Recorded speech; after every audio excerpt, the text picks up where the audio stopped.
Alex here with another video on high conflict child custody.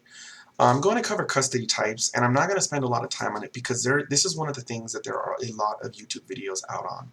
In fact, there's a lot of lawyers that actually go over the different custody types. I'm going to just talk about this in the context of Nevada, and I'm going to try to get people to look at things, look into different areas that I wish people would know to look into rather than just understanding the definitions. So in Nevada we have, and by the way, not all states have it this way. In Nevada we have physical custody and legal custody. They're two different things, they work in two different ways. I'm going to just go, like I said, I'm going to go over the definitions briefly. Please check other videos if you really want to go in depth onto what the definitions are. Legal custody, whoever has legal custody has a say in the major decisions regarding the child. So we're talking education, for example. That's a major decision. For example, if your child needed a type of surgery or something that was an emergency, maybe like if you wanted your child to have LASIK or like, for example, some kind of orthopedic, a dentist, not the, actually, yeah, you could even argue that cleanings, I don't know why a parent would argue that because they'd probably lose in court, but for example, sealants or braces, sometimes the other parent won't agree because they won't want to pay the money for it, and you'll have to go to court on this issue if they have legal custody. Because usually in Nevada, legal custody is shared. It's almost always awarded jointly to both parents.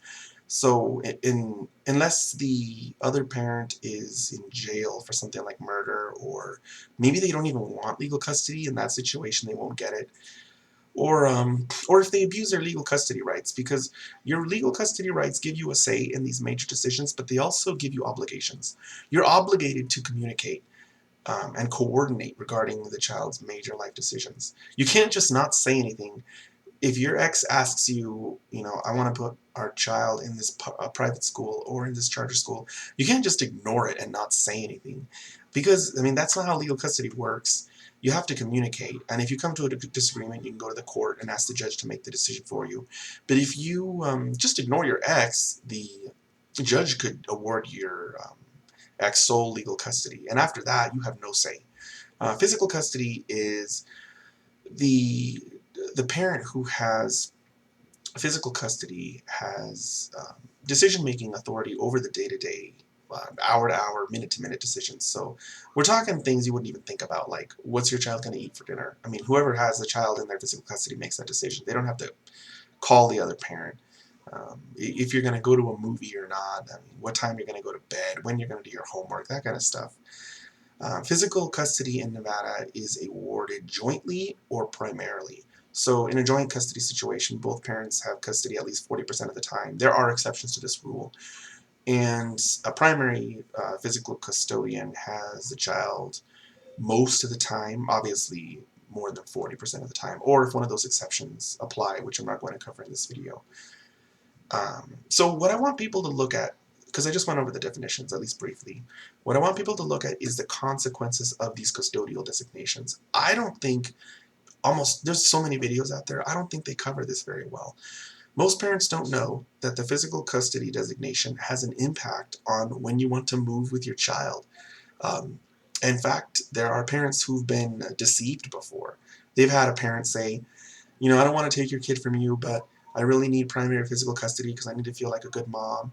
When really they know, they've done research and they know that if they want to move to another state and they don't have physical custody, it can be really risky. They might lose custody of their child. Whereas if they do have physical custody, a whole different legal standard applies, and it's like there's no chance that they're going to not be allowed to move, and they're going to be taking the child with them, and they'll blindside you if you don't know this.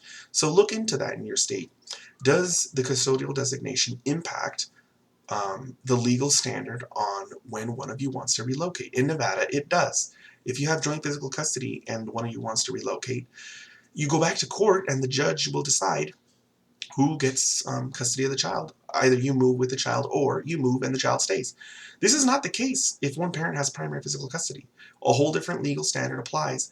All that parent has to do, the one that's moving, is show that there's a reasonable basis for their move and substitute visitation is available. They don't have to show that they are the better parent because the court has already decided that. The court has already given them primary physical custody.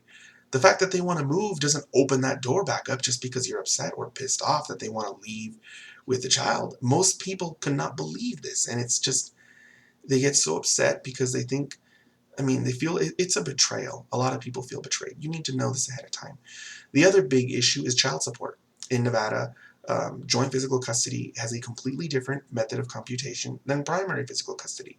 You could end up paying way less child support in a joint physical custody situation.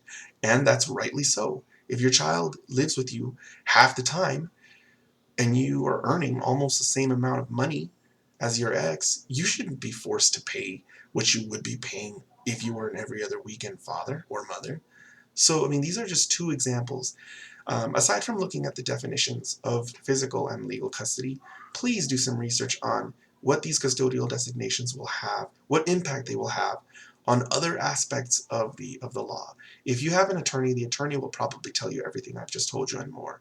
But if you don't have an attorney, and especially if your ex does, I mean, you're opening yourself up for being deceived.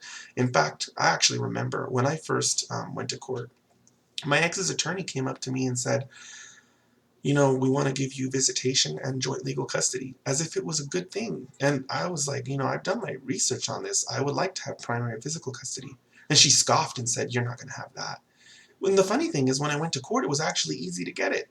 So, this is, I've talked about this in some of my earlier videos, is that you can be psyched out if you don't know these kinds of details. So I just want to reiterate, aside from looking into the definition of physical and legal custody, please look into the consequences of having, you know, a certain type of physical or legal custody before you just jump at accepting any kind of deal, or even before you make a plan as far as what you're going to ask for when you go to court.